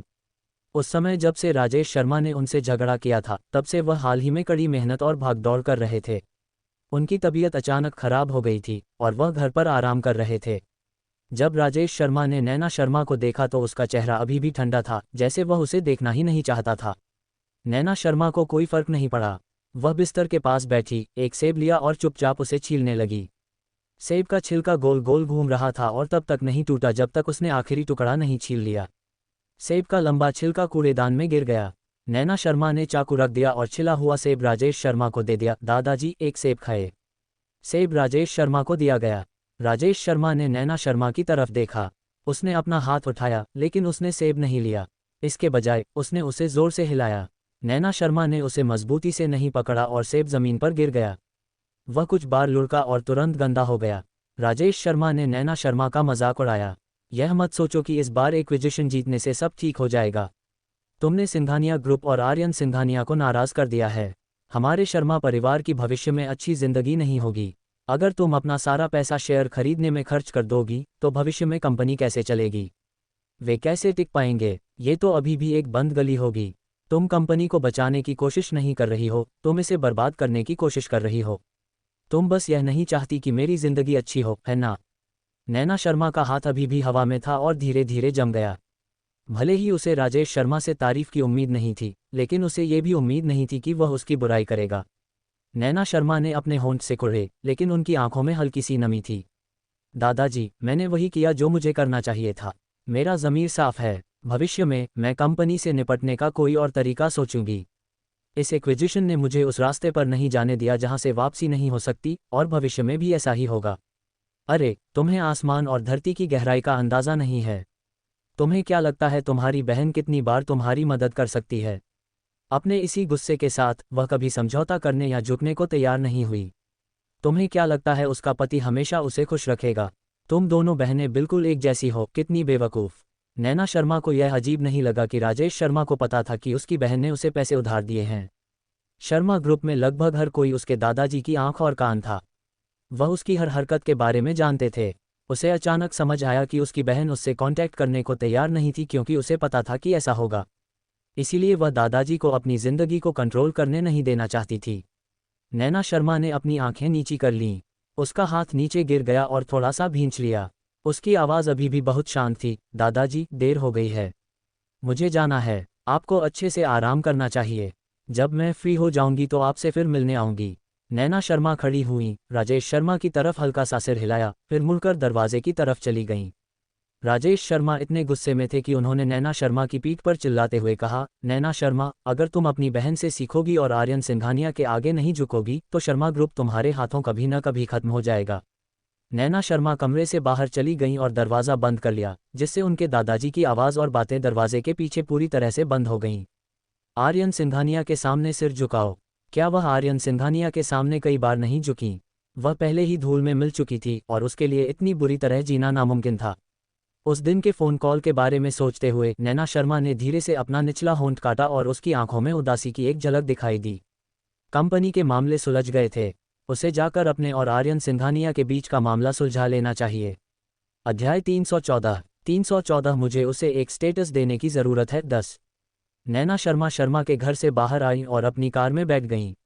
उन्होंने अपना फ़ोन उठाया, अपनी मुट्ठी थोड़ी भींची और फिर छोड़ दी। उन्होंने एक गहरी सांस ली और धीरे धीरे एक एक करके आर्यन सिंघानिया का नंबर डायल किया। जैसे ही उसने डायल बटन दबाया, नैना शर्मा का दिल कांप उठा। उसके कान में बीप की आवाज़ गूंजी। नैना शर्मा ने अपनी सांस को शांत करने और खुद को शांत करने की कोशिश की। जब नैना शर्मा ने फ़ोन किया तो आर्यन सिंघानिया मीटिंग में थे। उनका फ़ोन वाइब्रेट पर सेट था और वह टेबल पर बज रहा था। आर्यन सिंघानिया ने भौहें चढ़ाईं और आलस से उसे देखा। फिर वह अचानक सीधे बैठ गए। उसकी हरकतों से सभी बड़े लोग हैरान रह गए। वे सब उठकर बैठ गए, ये सोचकर कि कुछ तो हुआ है। आर्यन सिंघानिया ने फ़ोन उठाया, उसके हाथ कांप रहे थे। उसे लगभग कोई उम्मीद नहीं थी कि नैना शर्मा उसे फ़ोन करने की पहल करेगी। उसे उम्मीद नहीं थी कि रिया आखिरकार उसे फ़ोन करेगी। आर्यन सिंघानिया, जो घूमने वाली कुर्सी पर बैठा था, घूमा। कुर्सी का पिछला हिस्सा भीड़ की तरफ था। उसने अपनी लार नीली और हल्की खांसी की। फिर उसने आंसर बटन दबाया। हेलो, ये साफ तौर पर एक जानी पहचानी आवाज़ थी, लेकिन नैना शर्मा को अचानक लगा कि अब यह अनजान है। नैना शर्मा उदास होकर मुस्कुराईं, लेकिन इससे कोई फर्क नहीं पड़ा। वैसे भी भविष्य में वे अजनबी ही रहेंगे। नैना शर्मा के होंठ हिले और उन्होंने कहा, आर्यन सिंघानिया, क्या तुम्हारे पास समय है? चलो बात करते हैं। ठीक है, आप ये कब करना चाहते हैं? जितनी जल्दी हो सके। आर्यन सिंघानिया एक पल के लिए रुके। तो चलो आज रात डिनर करते हैं। चलो, खाने की कोई ज़रूरत नहीं है। समय बर्बाद करने की कोई ज़रूरत नहीं है। आप जगह तय कर सकते हैं और बस मेरे फ़ोन पर भेज सकते हैं। इस समय नैना शर्मा का लहजा बहुत ठंडा था, लेकिन आर्यन सिंघानिया नाखुश नहीं था। वह उसके पीछे चला गया। ठीक है, नैना शर्मा ने सीधे फ़ोन काट दिया। आर्यन सिंघानिया ने भी फ़ोन रख दिया और स्क्रीन को धीरे धीरे अंधेरा होते देखा। उसका दिल एक हल्की सी उम्मीद से भर गया था। नैना शर्मा का ठंडापन, क्या इसका उसके और कियारा खुराना के बीच के स्कैंडल से कोई लेना देना हो सकता है? क्या उसे ज़रा भी परवाह थी? आज रात, जब तक वह पूछेगी, वह उसे सब कुछ बता देगा। अगर वह तैयार हो तो वह पहले की अपनी गलतियों को सुधार सकता है। अगर वह तैयार हो तो वह अब भी उसके साथ नई शुरुआत करना चाहता है। जैसे ही आर्यन सिंघानिया ने इसके बारे में सोचा, उसकी आंखों में एक हल्की सी चमक आ गई। उसने अपना फ़ोन रखा और मुड़ गया। सबके चेहरों पर हैरानी देखकर वह मुस्कुराया और बोला, जारी रखो। मीटिंग खत्म होने के बाद आर्यन सिंघानिया ने मीटिंग रूम से बाहर निकलते हुए असिस्टेंट विक्रम को कहा, आज रात डायनेस्टी में मेरे लिए एक प्राइवेट रूम बुक करो। असिस्टेंट विक्रम ने सिर हिलाया। ठीक है, क्या आप अपने दोस्तों को बुला रहे हैं या डिनर पर? आर्यन सिंघानिया एक पल के लिए रुका, फिर उसके पतले होंठ थोड़े खुल गए। डेट पर। इस बार रुकने की बारी असिस्टेंट विक्रम की थी। उसकी आंखें चौड़ी हो गईं। बॉस सिंघानिया। आर्यन सिंघानिया ने तुरंत उसे तिरछी नज़र से देखा। तुम सारा दिन क्या बकवास सोचते रहते हो? मैं शादीशुदा आदमी हूँ। असिस्टेंट विक्रम एक पल के लिए हैरान रह गई, फिर उसे तुरंत समझ आ गया। बॉस सिंघानिया, क्या आपने उस जवान मैडम से सुलह कर ली है? जाहिर है, उन्हें उम्मीद थी कि वे सुलह कर लेंगे। गपशप करने की क्या बात है? जाओ अपना काम करो। लेकिन असिस्टेंट विक्रम ने उसे आंख मारी। बॉस सिंघानिया, चिंता मत करो। मैं तुम्हारे लिए बहुत अच्छे माहौल वाला एक प्राइवेट कमरा बुक कर दूंगा। मैं तुम्हारे लिए गुलाब का एक गुलदस्ता भी ऑर्डर कर दूंगा। लेकिन आर्यन सिंघानिया का ध्यान अपनी बातों पर नहीं था। इसके बजाय उसका ध्यान बगल में कंप्यूटर पर लगी एक तस्वीर की वजह से भटक गया। अध्याय 315। 315 मुझे उसे एक स्टेटस देने की ज़रूरत है 11। यह एक स्टाफ मेंबर का कंप्यूटर था। स्क्रीन पर इंस्टाग्राम पेज था। वह इंस्टाग्राम पर real time hot search browse कर रही थी। उसकी और कियारा खुराना की पॉपुलैरिटी कम हो गई थी। अब हॉट सर्च के सामने नैना शर्मा का नाम और आदित्य के मेंशन के यश का नाम था। वे दोनों एक ही समय पर हॉट सर्च पर क्यों थे? आर्यन सिंघानिया अचानक आगे बढ़े और स्टाफ मेंबर के हाथ से माउस छीन लिया। स्टाफ मेंबर चौंक गया और हकलाते हुए जल्दी से खड़ा हो गया। B boss Singhania. आर्यन सिंघानिया ने उसे इग्नोर किया और सीधे उनके नाम पर क्लिक किया। फिर उन्हें उनसे जुड़ा कंटेंट दिखा। असिस्टेंट विक्रम पीछे से आया और उत्सुकता से बाहर झांका। उसने देखा कि उसके सिर पर ठंडे पानी की बाल्टी डाली जा रही है। उसके दिल में ठंडक महसूस हुई। उसने आर्यन सिंघानिया को डर और घबराहट से देखा। वह वहीं खड़ा रहा, बिना हिले डुले। उसकी गहरी आंखें स्क्रीन पर दिख रही तस्वीर को घूर रही थीं। उसका दिल बुरी तरह कांप रहा था। यह क्या बदतमीजी है? असिस्टेंट विक्रम स्टाफ मेंबर को घूरे बिना नहीं रह सका। वह काम के घंटों में काम करने के बजाय इंस्टाग्राम पर स्क्रॉल क्यों कर रहा था? आर्यन सिंघानिया के हाथ कसकर बंद थे, लेकिन उसकी आवाज़ अचानक शांत थी। ये कब हुआ? स्टाफ मेंबर बड़े बॉस के ठंडे चेहरे को देखकर हैरान रह गया और कुछ सेकंड बाद ही रिएक्ट किया। उसने कांपती हुई आवाज़ में जवाब दिया, कुछ दिन पहले इसका खुलासा हुआ था। एक नेटिजन उस रात बीच पर खेल रहा था और उसने देखा, एक कपल देखा। ये बहुत रोमांटिक था, इसलिए उसने एक फ़ोटो ली और अपलोड कर दी। बाद में पता चला कि यह शर्मा परिवार की बेटी और गोयल परिवार के यंग मास्टर थे। हाँ, कितना रोमांटिक। रात में समुद्र, चांदनी, दो लोग बीच पर बैठे थे। नैना शर्मा यश गोयल पर झुकी हुई थी और यश गोयल ने उसे गले लगा लिया। वे एक आदमी और एक रखेल थे और वे दोनों प्यारे और प्यार करने वाले थे। आर्यन सिंघानिया के होंठ सिकुड़ गए। अगले ही पल उसने माउस को जमीन पर पटक दिया और ऑफिस की तरफ बढ़ गई। असिस्टेंट विक्रम जमीन पर जड़वत खड़ा था। उसका दिल सीने से बाहर निकलने को था। उसने कुछ गहरी सांसें लीं और फिर ध्यान से उसके पीछे चला गया। असिस्टेंट विक्रम ऑफिस में गया और देखा कि उसका बिग बॉस फर्श से छत तक ऊंची खिड़की के पास मुट्ठियां कसकर भींचे खड़ा है। उसकी मांसपेशियां तन गई थीं और उसका सुंदर चेहरा उदास था। उसने अपना सिर नीचे कर लिया और उसकी तरफ देखने की हिम्मत नहीं हुई, लेकिन फिर भी उसने खुद को संभाला और कहा, बॉस सिंघानिया, हो सकता है कोई गलतफहमी हो। युवा मैडम और युवा मास्टर गोयल के बीच कुछ नहीं होना चाहिए। ऐसा लगा जैसे उनके नाम आर्यन सिंघानिया के दुखती रग पर चुभ गए हों। उसने अपना हाथ उठाया और डेस्क से सब कुछ हटा दिया। असिस्टेंट विक्रम ने तुरंत उसका मुंह बंद कर दिया। असिस्टेंट विक्रम ने चुपचाप फर्श पर गिरी चीज़ों को ठीक किया। फिर उसने कमजोरी से पूछा, बॉस सिंघानिया, क्या आप आज रात के लिए प्राइवेट रूम बुक करना चाहते हैं? चले जाओ। असिस्टेंट विक्रम बिना किसी हिचकिचाहट के मुड़ी और ऑफिस का दरवाज़ा बंद करके चली गई। योजक चिन्ह। नैना शर्मा ने शाम तक इंतजार किया, लेकिन आर्यन सिंघानिया ने उन्हें न तो फ़ोन किया और न ही कोई टेक्स्ट मैसेज भेजकर बताया कि कहाँ मिलना है। नैना शर्मा ने समय देखा और सोचा कि उन्हें आर्यन सिंघानिया को फ़ोन करना चाहिए। फ़ोन बहुत देर तक बजता रहा, फिर दूसरी तरफ से उठा। लेकिन आवाज़ सुबह वाली आवाज़ से अलग थी। वह ठंडी और गहरी थी। क्या बात है? नैना शर्मा थोड़ी हैरान हुई, लेकिन वह जल्दी ही शांत हो गईं। हमने आज रात मिलने का अपॉइंटमेंट लिया। हाँ, हम आज रात मिलने के लिए राज़ी हो गए हैं, आर्यन सिंघानिया ने मजाक उड़ाया। लेकिन आज रात मेरी एक मीटिंग है और मुझे नहीं पता कि यह कब तक चलेगी। अगर तुम इंतज़ार कर सकते हो तो बस इंतज़ार करो। अध्याय 316 मुझे उसे एक स्टेटस देने की ज़रूरत है 12। जब आर्यन सिंघानिया ने फ़ोन काट दिया तो नैना शर्मा के पास बोलने का समय नहीं था। उसने अपने कान में बीप की आवाज़ सुनी और वह चुप हो गई। आज सुबह तो उसने साफ साफ हाँ कह दी थी, लेकिन आखिरी मिनट में उसने अपना मन बदल लिया। क्या वह जानबूझकर उसके साथ खेल रहा था? लेकिन ये सच था, उसे उसकी अच्छी ज़िंदगी कभी पसंद नहीं आई थी। नैना शर्मा ने अपने निचले होंठ को जोर से काटा, गहरी सांस ली और अपना गुस्सा शांत किया। इससे कोई फर्क नहीं पड़ता था, वह इसे सह लेगी। आखिरकार बात खत्म होने के बाद उनका एक दूसरे से कोई लेना देना नहीं रहेगा। उसे अब इस बेवजह के गुस्से को सहने की ज़रूरत नहीं थी। इंतज़ार है ना? वह बस इंतज़ार करेगी। जब तक वह पहले मौके पर ही उससे बात साफ कर लेगी, वह इंतज़ार करेगी, चाहे कितना भी समय लगे। नैना शर्मा उठी, बगल में रखा बैग उठाया और सीधे ऑफिस से बाहर चली गईं। जब नैना शर्मा टैक्सी से सिंघानिया ग्रुप के लिए निकली तो लगभग 7 बज रहे थे। काम से छुट्टी पाने वाले बहुत कम लोग थे। नैना शर्मा गेट के सामने खड़ी हुई, अपना फ़ोन निकाला और आर्यन सिंघानिया को फिर से कॉल किया, लेकिन किसी ने फ़ोन नहीं उठाया।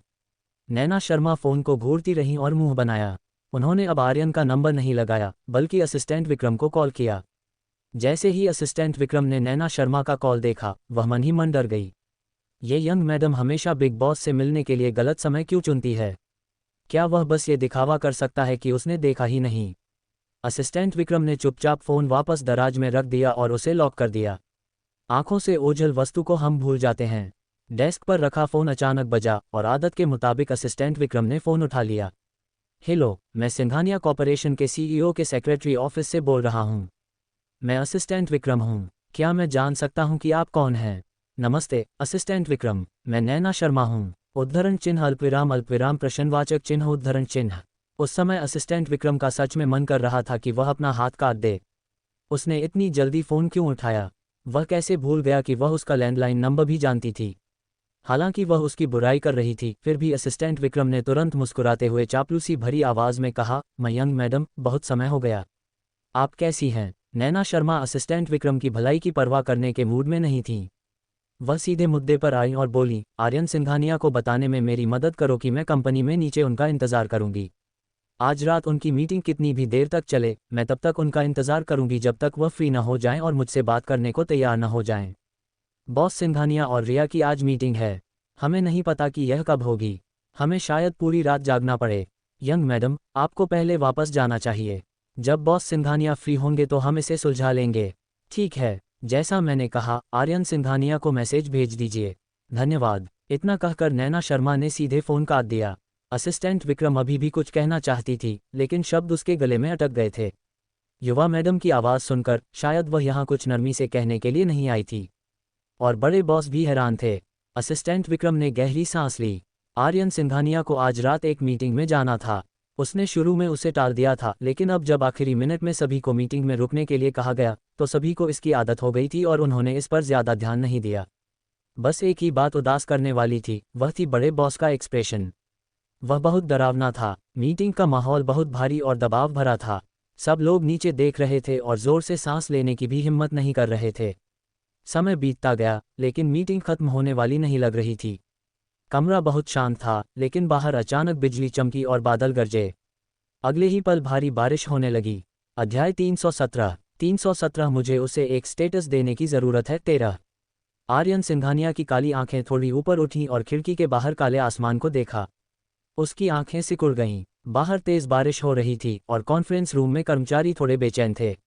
आखिर इतनी देर हो चुकी थी और अभी भी तेज बारिश हो रही थी। घर जाना खास तौर पर परेशानी भरा और असुरक्षित होगा। सबने असिस्टेंट विक्रम की तरफ देखा, उनकी आंखें उसे कोई रास्ता सोचने का इशारा कर रही थीं। असिस्टेंट विक्रम भी मन ही मन शिकायत कर रहा था।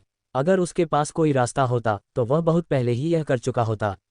उसके पास कोई चारा नहीं था, लेकिन सबकी आंखें बहुत ज़्यादा गुजारिश और उम्मीद से भरी थीं। उसके पास हिम्मत करके हिचकिचाते हुए पूछने के अलावा कोई चारा नहीं था। बॉस सिंघानिया, नैना को देखो। बहुत देर हो गई है और बाहर बहुत तेज बारिश हो रही है। क्यों न हम आज के लिए मीटिंग यहीं रोक दें। आर्यन सिंघानिया की काली आंखें धीरे धीरे उसकी तरफ मुड़ीं। ठंड थी और असिस्टेंट विक्रम को अपनी रीढ़ की हड्डी में ठंडक महसूस हुई। जैसे ही असिस्टेंट विक्रम को लगा कि अब कोई उम्मीद नहीं है, आर्यन सिंघानिया खड़े हुए और बिना किसी इमोशन के बोले, मीटिंग खत्म हो गई है। फिर वह मीटिंग रूम से बाहर चले गए। एक पल के लिए सब हैरान रह गए, फिर सबने राहत की लंबी सांस ली। आखिरकार वे आज़ाद हो गए। आर्यन सिंघानिया अपने ऑफिस लौट आए। वह काफ़ी देर तक दरवाजे पर खड़े रहे, फिर उन्होंने खुद को फ्रेंच खिड़कियों की तरफ जाने से रोका। वह अपने ऑफिस में गए और बैठ गए। उन्होंने अपने माथे को दोनों हाथों से सहारा दिया। उनकी आंखों में रोशनी गहरी और उदास थी। कुछ मिनट बाद दरवाजे पर हल्की सी दस्तक हुई। असिस्टेंट विक्रम ने दरवाज़ा खोला और अंदर चला गया। उसने इज्जत से कहा, बॉस सिंघानिया, अगर आपके पास कोई और इंस्ट्रक्शन नहीं है तो मैं पहले काम से निकल जाऊंगा। आर्यन सिंघानिया ने उसकी तरफ नहीं देखा और सहमति में सिर्फ गुनगुनाया, चलो काम से छुट्टी लेते हैं। असिस्टेंट विक्रम ने सिर हिलाया और जाने के लिए मुड़ा, लेकिन वह एक पल के लिए झिझकी और फिर बोली, बॉस सिंघानिया, मैंने अभी देखा। यंग मैडम अभी भी नीचे आपका इंतज़ार कर रही हैं। आर्यन सिंघानिया ने कुछ नहीं कहा। बड़ा ऑफिस अजीब तरह से शांत था। असिस्टेंट विक्रम ने अपना मुंह बंद रखा और अपने पीछे दरवाज़ा बंद करके ऑफिस से चली गई। आर्यन सिंघानिया काफ़ी देर तक कुर्सी पर बैठे रहे। बाहर भारी बारिश अभी भी शहर में तबाही मचा रही थी और रुकने का नाम नहीं ले रही थी। आर्यन सिंघानिया ने अपनी भौहें सिकुड़ी और आखिरकार खड़े हो गए। वह खुद को कंट्रोल नहीं कर पाए और फर्श से छत तक वाली खिड़की की तरफ चल दिए। योजक चिन्ह। नैना शर्मा को उम्मीद नहीं थी कि आधी रात को अचानक भारी बारिश होगी। वह जल्दी में बाहर निकली और छाता नहीं लाए। वह बस अपना बैग सिर पर रखकर मुश्किल से खुद को बारिश से बचा पाए। लेकिन बारिश तेज होती जा रही थी। उसका शरीर धीरे धीरे गीला हो रहा था और हवा तेज होती जा रही थी। बारिश ठंडी थी और हवा उसके शरीर पर लग रही थी। इतनी ठंड थी कि नैना शर्मा कांपती रही। उसे नहीं पता था कि यह बारिश कब रुकेगी। उसने अपना सिर उठाया और सिंघानिया परिवार की बिल्डिंग के सबसे ऊपरी फ्लोर को घूरने लगी। कुछ सेकंड बाद उसने दांत भींचे और पीछे हटने का ख्याल दबा लिया। उसने कहा था कि वह इंतज़ार करेगी, इसलिए उसे आखिर तक इंतज़ार करना पड़ा। तो क्या हुआ अगर बारिश हुई? वह इंतज़ार करेगी, भले ही बारिश हो।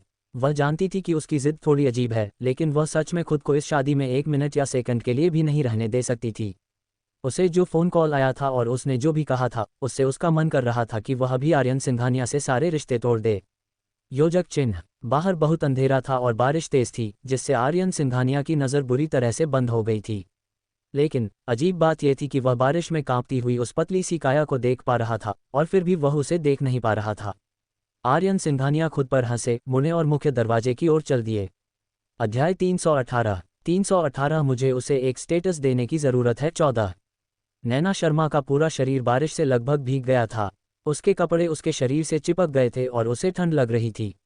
उसकी बाहें उसके शरीर को लपेटने से खुद को रोक नहीं पा रही थीं, खुद को थोड़ी गर्मी देने की कोशिश कर रही थीं।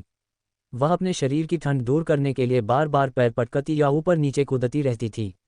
आर्यन सिंघानिया लिफ्ट से नीचे उतरे और कंपनी के गेट से बाहर निकले। उन्होंने देखा कि नैना शर्मा सड़क के दूसरी तरफ खड़ी थीं। वह पहले से ही भीग चुकी थीं और उनका चेहरा इतना ठंडा लग रहा था कि सफ़ेद पड़ने वाला था, लेकिन वह फिर भी उसी जगह पर जिद करके खड़ी रहीं। आर्यन सिंघानिया उसी जगह खड़ा रहा और उसके पीले चेहरे को घूरता रहा। उसके पतले होंठ कसकर भींचे हुए थे, लेकिन उसके चेहरे का भाव अंधेरी रात से भी ज्यादा गहरा था। वह लंबे कदम बढ़ाकर उसके पास गया। फिर उसने नैना शर्मा की कलाई पकड़ी और उसे घसीट कर ले गया। नैना शर्मा बारिश में भीगने की वजह से पहले से ही थोड़ी बेहोश थी। अचानक उसकी कलाई पकड़ी गई और नैना शर्मा एक पल के लिए हैरान रह गई। उसने एक पल के लिए कोई रिएक्शन नहीं दिया और उसे पहले ही जोर से उठा लिया गया। जब आर्यन सिंघानिया उसे कंपनी में और अपने ऑफिस में लाया तो उसने उसे जोर से सोफे पर फेंक दिया। तभी वह अचानक कांपी और होश में आई। उसके सामने खड़ा आदमी भी बारिश में भीगा हुआ था। उसके बाल गीले थे और पानी की बूंदें फर्श पर टपक रही थीं। इस शांत जगह में आवाज़ सुनकर वह अजीब तरह से घबरा गई। आर्यन सिंघानिया की काली आंखें गहरी और शांत थीं, जैसे उसे नीचे कुछ दिखाई ही न दे रहा हो। उसका पूरा शरीर एक बहुत ही खतरनाक ऑरा में लिपटा हुआ था, जो सीधे नैना शर्मा के दिल पर दबाव डाल रहा था, जिससे वह अनजाने में ही अपना शरीर सिकोड़ रही थी। आर्यन सिंघानिया ने कुछ सेकंड के लिए उसे देखा और ठंडे होंठों को सिकोड़ लिया। उसकी आवाज़ बारिश से भी ज्यादा ठंडी लग रही थी। नैना शर्मा, तुम्हें इतनी जल्दी क्या कहना है? क्या मुझे तुम्हें यहाँ बारिश में इंतजार करने की ज़रूरत है? तुम किसके लिए यह नाटक कर रही हो? आर्यन सिंघानिया की बातों से नैना शर्मा का दिल अनजाने में फिर से कांप उठा। इसके तुरंत बाद उसे मन ही मन खुद से नफरत होने लगी कि वह बेकार है। साफ था कि उनके बीच कोई मतलब का रिश्ता नहीं था। अब वे बराबर थे, लेकिन वह अब भी उसके सामने अपनी कायरता बनाए रखती थी। नैना शर्मा के हाथ जोर से भींच लिए गए, उनके नाखून उनकी हथेलियों में चुभ रहे थे। उन्होंने खुद को शांत करने की कोशिश की।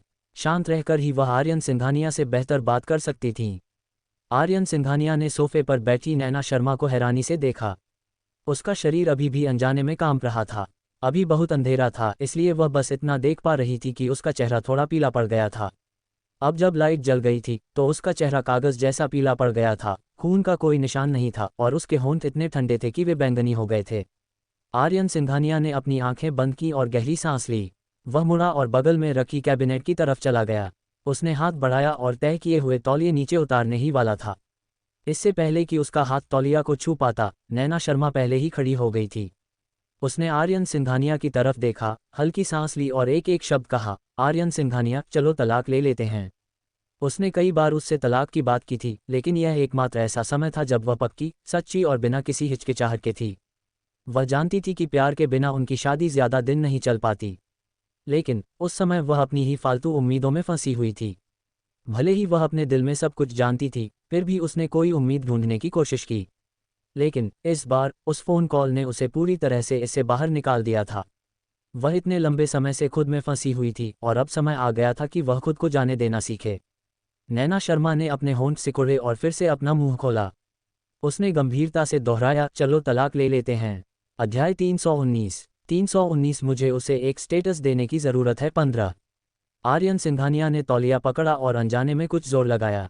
कुछ सेकंड बाद उसने तौलिया उठाया और ऐसे मुड़ा जैसे कुछ हुआ ही ना हो। उसने उसकी तरफ देखा और बिना किसी इमोशन के कहा, तुम्हें आज मुझसे मिलना ही होगा। तुम सिर्फ ये कहने के लिए बारिश में इंतज़ार करना पसंद करोगी। जिस तरह से वह उसे देख रहा था वह बहुत हल्का था और उसकी आवाज़ भी बहुत हल्की थी। नैना शर्मा उस समय उसके मूड को समझ नहीं पा रही थी, लेकिन वह जितना शांत था उसे उतना ही बेचैनी महसूस हो रही थी। उसने मुश्किल से निगला और अपनी आवाज़ को संभालने की कोशिश करते हुए कहा, हाँ, मैं तुम्हें यही बताना चाहती थी। मैंने पहले भी कहा है, इशिता, जब तक मैं कंपनी के मामले निपटा न लूँ तब तक रुको। इसलिए आर्यन सिंघानिया ने इंजन स्टार्ट किया और नैना शर्मा की बात को बुरी तरह से टोकते हुए कहा, आपने अपनी शर्मा कॉर्पोरेशन को सफलतापूर्वक बचा लिया है और अब आप मुझसे सारे रिश्ते खत्म करने का इंतजार नहीं कर सकती। वह इंतजार नहीं कर सकती थी। कौन ज्यादा बेसब्र था? आर्यन सिंघानिया, हमारी शादी बेकार है ना? हम तो यह शादी करना ही नहीं चाहते थे। हम दोनों ने पहले गलत रास्ता चुना है। क्या अब इसे ठीक करना सही नहीं होगा? ओह, जब तुमने पहले मेरा इस्तेमाल किया था तो तुमने ये क्यों नहीं कहा कि यह शादी वैसी नहीं थी जैसी तुम चाहती थी? तुमने ये क्यों नहीं कहा कि तुम गलत रास्ते पर थी? नैना शर्मा ने अपना निचला होंठ काटा। अगर आपको लगता है कि मैंने पहले आपके फ़ायदे को नुकसान पहुंचाया है तो मैं आपको एक IOU लिखूंगी कि सिंघानिया ग्रुप ने शर्मा परिवार में कितना इन्वेस्ट किया था। मैं उसे आपको ज़रूर लौटा दूंगी। मुझे इस तलाक से कुछ नहीं चाहिए। मैं शादी से कुछ नहीं लूंगी, ठीक है? आर्यन सिंघानिया ने उसे ध्यान से देखा। उसे इतनी आसानी से और आराम से ये शब्द कहते देख वह धीरे से मुस्कुराया। तो चाहे कुछ भी हो, चाहे कोई भी कीमत हो, तुम्हें मुझे तलाक देना ही होगा, है ना? नैना शर्मा का हाथ और भी कस गया। उसने सिर उठाया और पक्के तौर पर कहा, हाँ। आर्यन सिंघानिया मुस्कुरा रहे थे, लेकिन उनके हाथ में तौलिया पहले से ही सिकुड़ा हुआ था।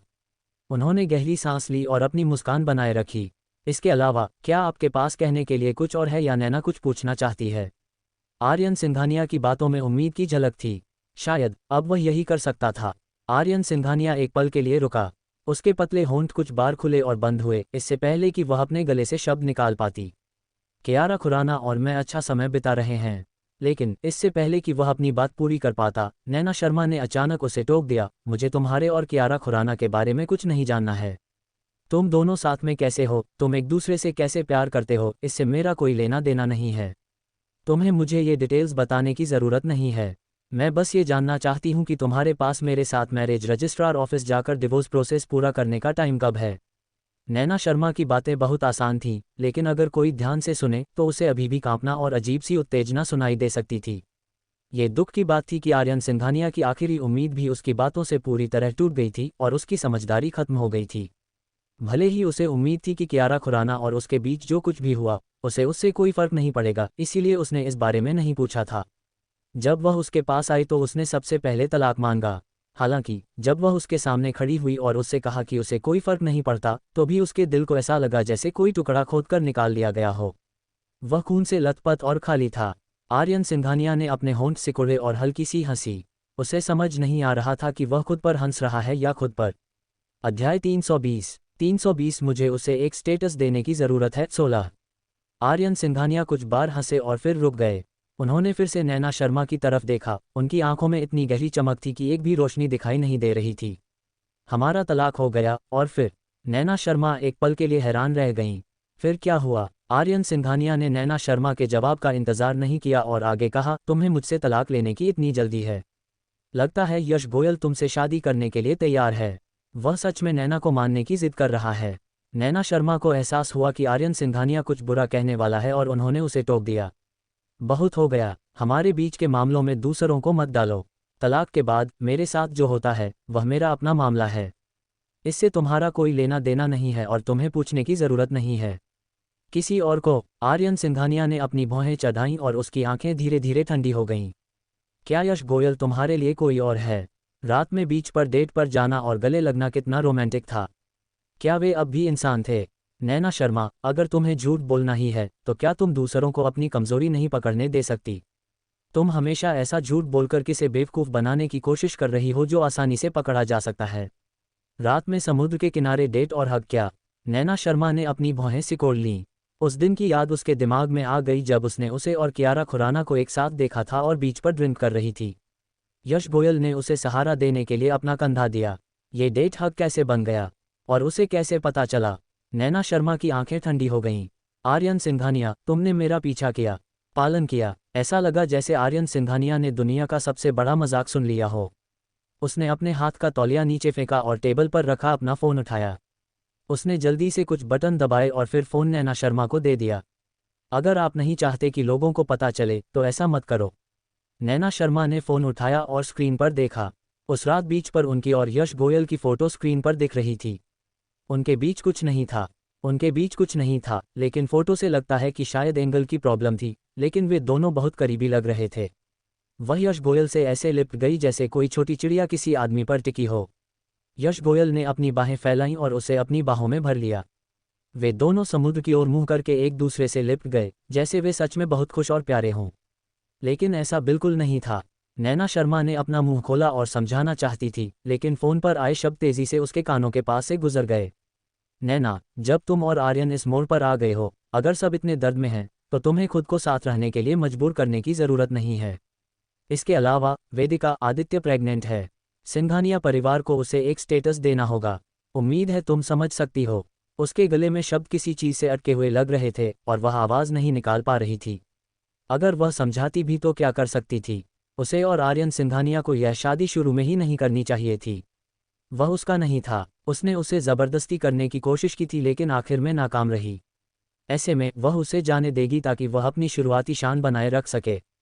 नैना शर्मा की आंखें लाल हो गईं, लेकिन उनके होंठों के कोने मुड़ गए।